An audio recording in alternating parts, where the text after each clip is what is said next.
Buen día, mi nombre es José Manuel Pérez Campos Castro, soy de la Benemérita Universidad Autónoma de Puebla, de la Facultad de Ingeniería y del Colegio de Ingeniería Industrial, y para la materia de electricidad y magnetismo de la doctora Patti Martínez Vara, hoy les presentaré un video sobre el héroe silencioso, efectivamente, el campo magnético. Bueno. Para entender lo que es el campo magnético, primero voy a darles una introducción con unas pequeñas definiciones. Podemos encontrar un campo magnético en los imanes, pues tienen dos polos magnéticos, el polo sur y el polo norte. Hay dos principios que se dicen de estos imanes, que polos opuestos se atraen y polos iguales se repelen. Los polos magnéticos no se pueden aislar. Si cortas un imán, no vas a aislar los polos magnéticos. Crearás dos imanes. Todo imán está rodeado por un campo magnético. La intensidad del campo magnético la podemos definir por el número de líneas que hay en un área. Por lo que si muchas líneas juntas hay en un campo magnético, el campo magnético va a ser intenso. Y si están muy separadas, el campo magnético será débil. La dirección del campo magnético está dada por la tangente de las líneas del campo magnético. La dirección del campo magnético es un vector que se define con la letra V. En 1820, Ørsted descubrió que la corriente eléctrica produce un campo eléctrico. Y podemos saber el sentido del campo magnético con la regla de la mano derecha, que esta regla, como lo pueden ver en el video, refiere a que si, si el pulgar lo pones en dirección a la corriente eléctrica, lo que tú y enroscas los otros cuatro dedos que te sobran, el sentido donde van a ir los dedos que sobran, ese va a ser el sentido del campo magnético. Ok, una vez teniendo esto, podemos empezar a desarrollar nuestro video. ¿Qué es la magnetosfera? Se conoce como magnetosfera a la región externa de la atmósfera terrestre, que que se caracteriza principalmente por impedir el paso de ciertas partículas cargadas de energía que llegan a nuestro planeta arrastradas por el viento solar, que son nocivas para nuestra salud, claro. Y la desviación de estas partículas es posible gracias al campo magnético terrestre que se ubica en la magnetosfera. Estas partículas nocivas del viento solar son ionizantes, son protones, por lo tanto, por eso decimos que si entraran directamente nos harían mucho daño. Por lo que podemos decir que la magnetosfera es una especie de escudo protector de la Tierra, ya que la protege de rayos cósmicos y tormentas solares. De hecho, sin la magnetosfera, la radiación proveniente de la actividad solar podría terminar con la vida terrestre tal y como la conocemos. Tanto la forma como el espesor de la magnetosfera dependen del viento solar y la intensidad del campo magnético. En líneas generales, mientras mayor sea la fuerza del viento solar, más delgada será la magnetosfera. Y esto, como lo están viendo en las imágenes, es lo que pasa cuando llega ese viento solar e impacta con esta magnetosfera. Pueden ver cómo se comporta la magnetosfera y hace que, pues, esos vientos solares y rayos no lleguen y peguen directamente contra la Tierra. Ahora pasamos con el siguiente punto, que es ¿cómo migran los animales?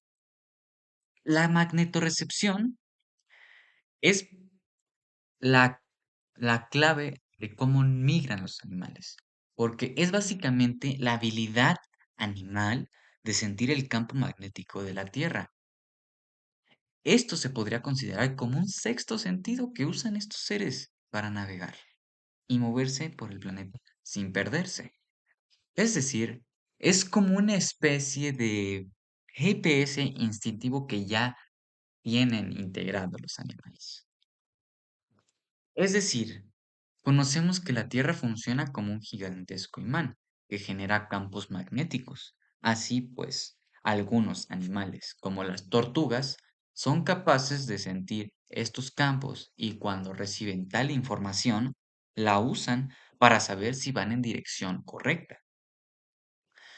Hasta ahora no estamos seguros, hasta ahora no se tiene suficiente evidencia científica para saber la, pues, la verdadera razón de de cómo se ubican los animales o cómo migran.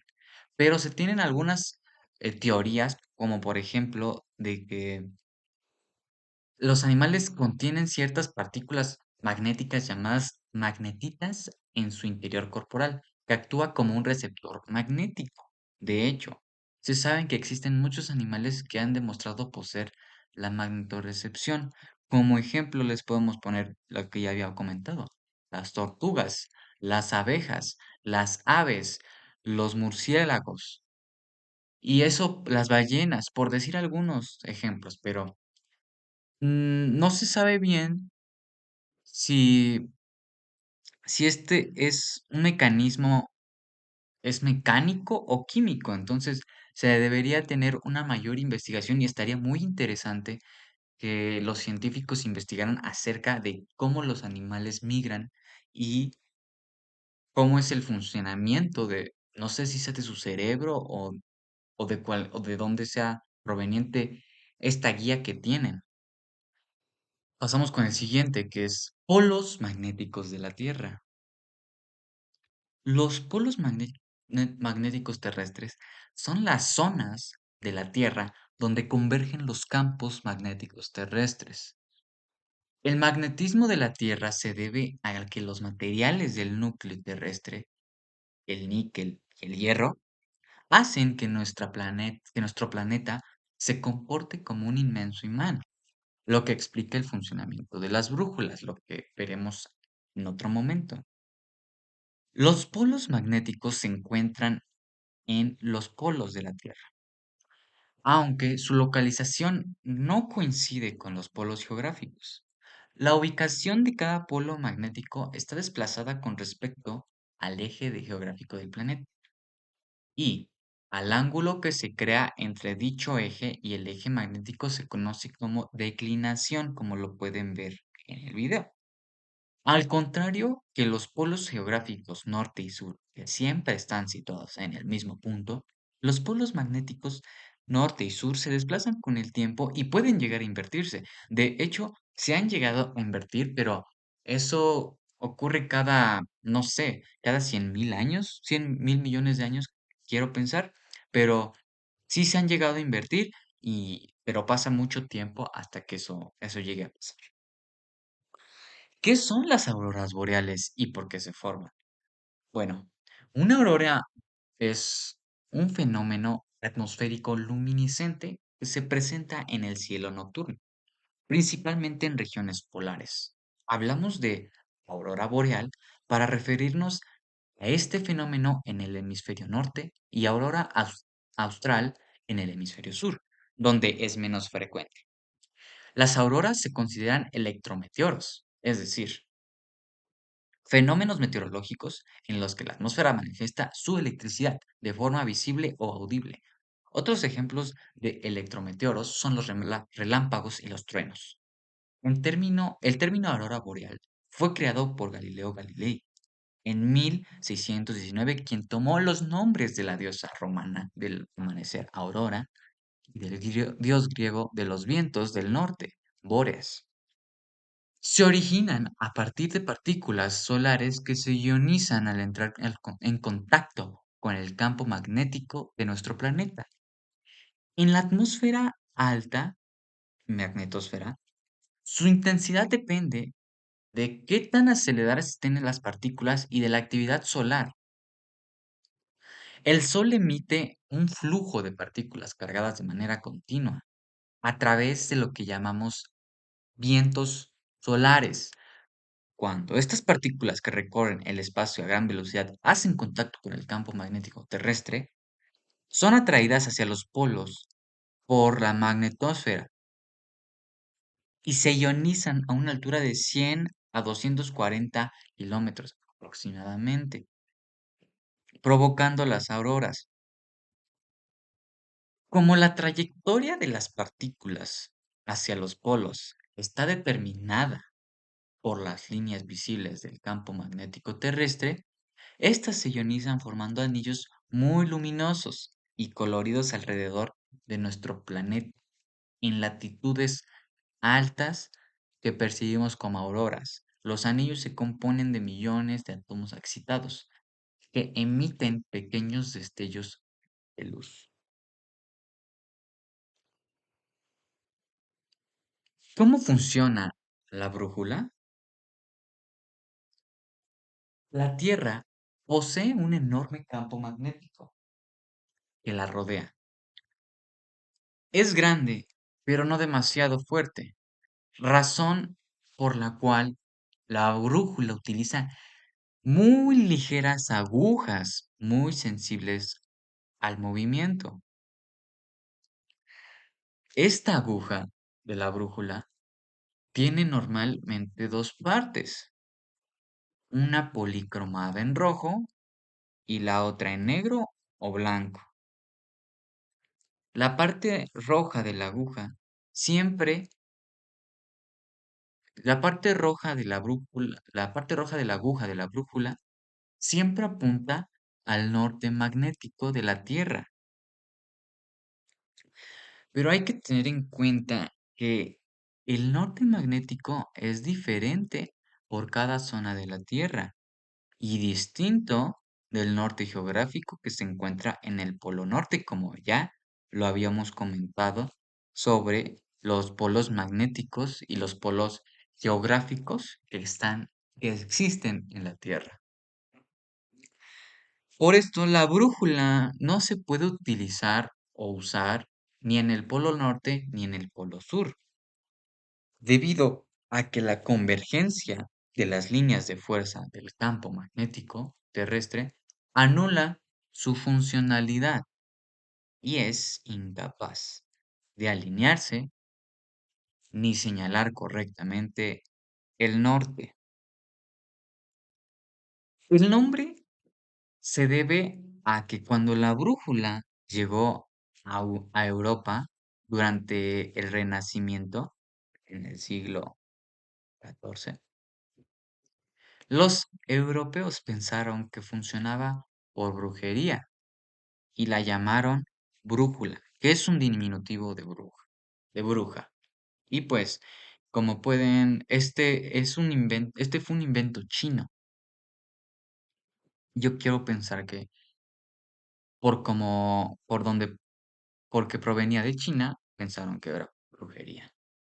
Bueno, y ahora pasamos con la importancia del campo magnético en la vida cotidiana. Y pues el campo magnético es, aunque no lo sentimos ni lo percibimos de manera física en la vida cotidiana, siempre y estará y va a estar ahí durante mucho tiempo. Esperemos que por mucho tiempo, porque si se, con lo que está pasando de los cambios climáticos y que el sobrecalentamiento del núcleo y el derretimiento de los polos, este campo magnético poco a poco se va a ir debilitando, va a ir perdiendo fuerza y esto está provocando claramente, pues, que los rayos del sol en la, penetren en el campo magnético y pasen más fácilmente, que está provocando estos calores que estamos sintiendo. Pero el campo magnético juega un papel muy importante en nuestras vidas, ya que muchos de los aparatos o dispositivos que contamos funcionan en base al campo magnético. Muchos animales utilizan el campo magnético, como ya lo habíamos comentado, y mucho de lo que estamos viviendo ahorita es gracias al campo magnético, ya que no podríamos vivir sin un campo magnético. Esto claramente le pasó a Marte. Su campo magnético fue débil o era débil, por lo que a la hora de que desapareció, la vida, si es que hubo en Marte, se terminó gracias a que no hubo el campo magnético se desapareció, bueno, se debilitó a tal punto de ya no poder resistir y colapsar, por así decirlo. Y pues desde este punto yo quiero pensar que si cuidamos al planeta, podemos estar en un punto de retorno en el cual podemos salvar al planeta y construir energías renovables para poder ayudar al planeta. Porque no lo sabemos, pero un día lo vamos a perder y es cuando más vamos a añorar la vida que teníamos antes, cuando era saludable y segura. Esto es todo por el video de hoy. Espero que les haya gustado y espero que les haya servido mucho. Muchas gracias.